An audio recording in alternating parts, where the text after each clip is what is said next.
Lord of the Mysteries. Chapter 2. Situation. Tap, tap, tap. Zhou Mingrui reeled back in fear at the sight that greeted him.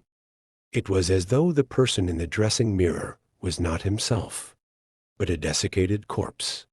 How could a person with such grievous wounds be still alive?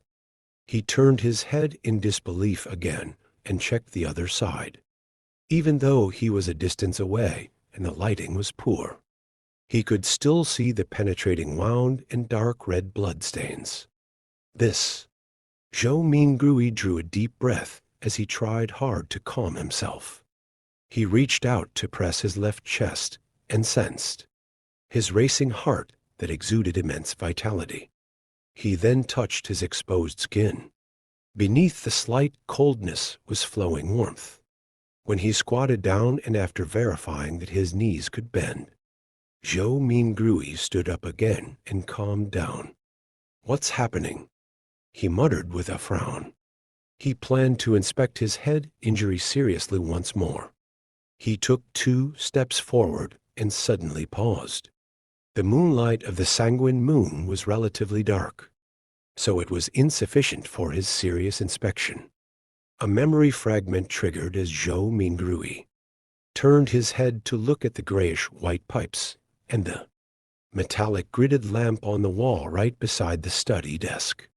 This was the most common gas lamp of the times. Its flame was stable, and its illumination capabilities were excellent. With Klein Moretti's family situation, even a kerosene lamp was a dream, much less a gas lamp. Using candles was most apt for their standing and stature.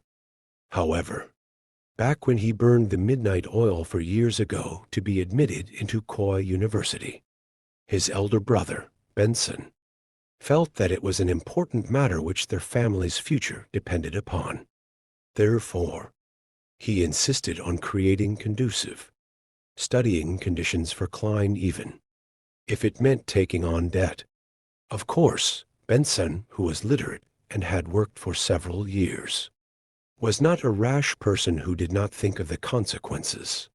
He had quite some tricks up his sleeve.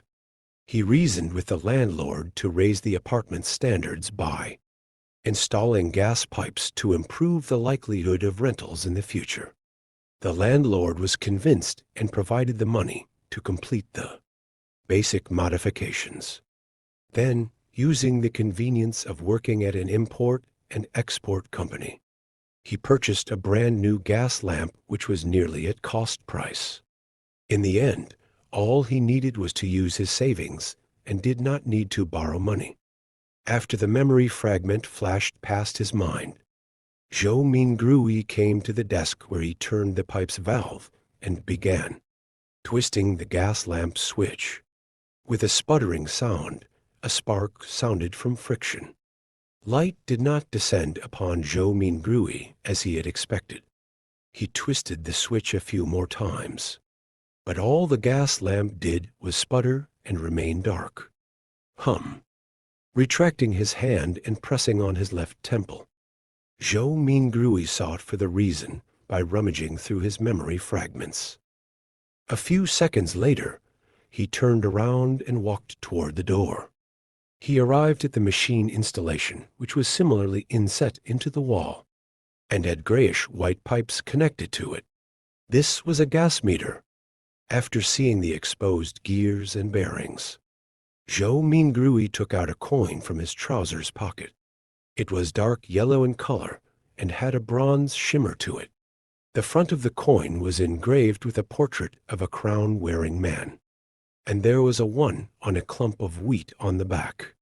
Zhou Mingrui knew that this was the most basic currency of the Lone Kingdom. It was called a copper penny. 1 penny's purchasing power was roughly 324 yuan. Before his transmigration, such coins had other denominations such as the 5 pence, a halfpence, and a quarter-pence. Despite the 3 types, the denominations were not in small enough units. In everyday life, one had to buy several different things just to spend a single coin from time to time. after flipping the coin which was only minted and circulated after. King George III ascended to the throne a few times. Zhou Mingrui inserted it into the gas meter's thin vertical mouth. Clink, clang. After the penny fell to the bottom of the meter, the sound of grinding gears sounded immediately, producing a short but melodious mechanical rhythm. Zhou Mingrui stared at the meter for a few seconds before returning to the burly wood desk. He then reached out to twist the gas lamp switch. After some sputtering, there was a sharp sound. A fire plume ignited and rapidly grew. Bright light first occupied the internals of the wall lamp before penetrating the transparent glass, blanketing the room with a warm glow. The darkness quickly receded as the crimson retreated out the window. Zhou Mingrui felt at ease for a baffling reason, as he quickly came in front of the dressing mirror. This time, he seriously inspected his temple and did not miss a single detail. After a few rounds of inspection, he realized that apart from their original blood stain, liquid was no longer flowing out of the grotesque wound. It appeared like it had received the best hemostasis and bandagging. As for the slowly squirming, grayish-white brain and the discernible growth of flesh and blood around the wound, it meant that the wound might take 30 to 40 minutes, or maybe even 2 to 3 hours before it would only leave a light scar. The restorative effects that transmigration brings? Zhou Mingrui curled up the right corner of his mouth as he muttered silently. Following that, he let out a long sigh. Regardless, he was still alive. After settling his mind, he pulled open a drawer and took out a tiny piece of soap. He took one of the old and tattered towels hanging by the side of the cupboard and opened the door. He then walked to the public bathroom, which was shared by the tenants on the second floor. Yes, I should clean up the blood stains on my head, or I'll keep looking like a crime scene. It's fine scaring myself, but if I were to scare my sister, Melissa, when she gets up early in the morning tomorrow, it would be quite problematic. The corridor outside was pitch black. Silhouettes were barely accentuated by the crimson moonlight. From the window at the end of the corridor, they looked like a pair of monster eyes that silently observed the living late into the night. Zhou Mingrui lightened his footsteps as he walked towards the communal bathroom, with a shuddering fear. When he entered, there was even more moonlight, allowing him to see everything clearly. Zhou Mingrui stood in front of a wash basin and turned the tap's knob. Upon hearing the gushing sound of water, he suddenly recalled his landlord, Mr. Frankie, as water was included in the rent. This short and thin gentleman who wore a top hat, a vest, and a black suit always inspected the bathroom actively to take note of any sounds of flowing water. If the water gushed too loudly, Mr. Frankie would ignore all of his gentlemanly traits by flailing his walking stick and striking the bathroom's door, shouting things like, "Darn thief. Wastage is a shameless matter. I'll remember you. If I see this happen another time, scram along with your filthy luggage. Mark my words. This is the most value for money apartment in Tingen City. You'll not find a more kindly landlord anywhere else." Putting away those thoughts, Zhou Mingrui used a moist towel to clean the blood stains from his face again and again. After checking himself using the rundown mirror in the bathroom and verifying that all that was left were a hideous wound and a pale face, did Zhou Mingrui relax. Then he took off his linen shirt and used a bar of soap to wash away the bloodstains. At that moment, he knitted his brows and recalled of a possible problem. The wound was too exaggerated and there was too much blood. Apart from his body, his room likely still had signs of his injury. After Zhou Mingrui was done with his linen shirt a few minutes later, he briskly returned to his apartment with a moist towel. He first wiped the blood handprint on the desk and then, using the gas lamp's illumination, sought out spots which he missed out.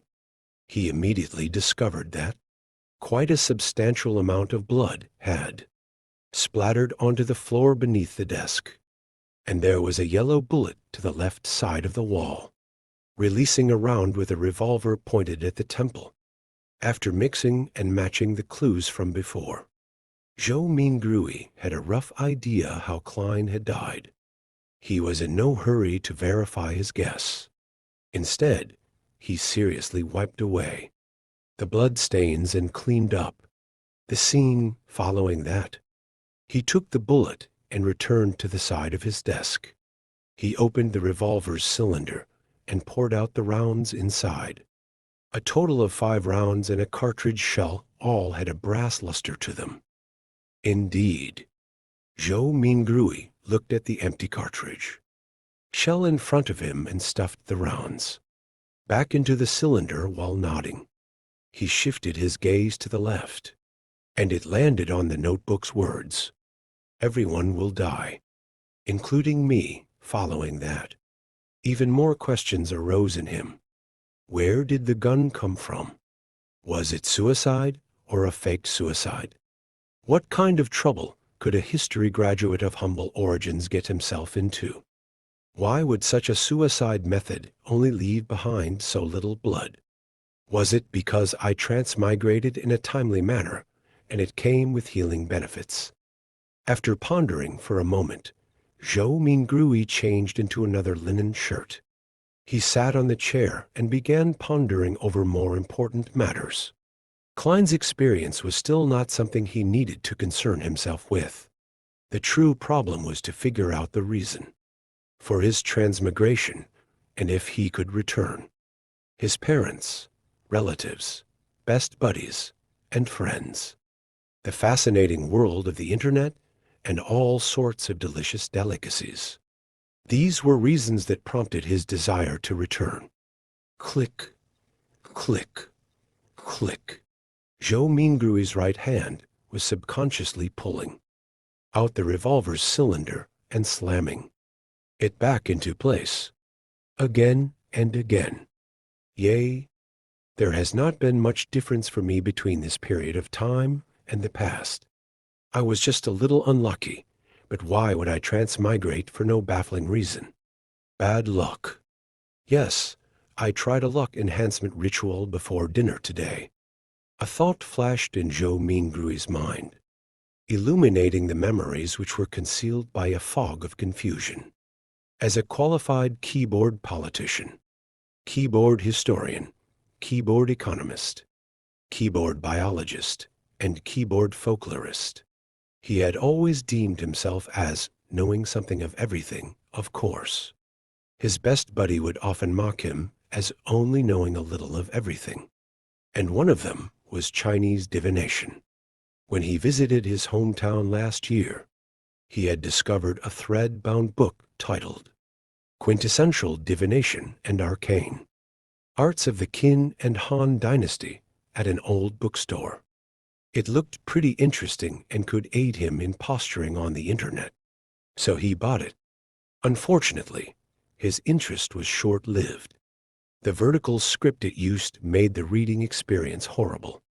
All he did was flip through the beginning pages before he threw it into a corner.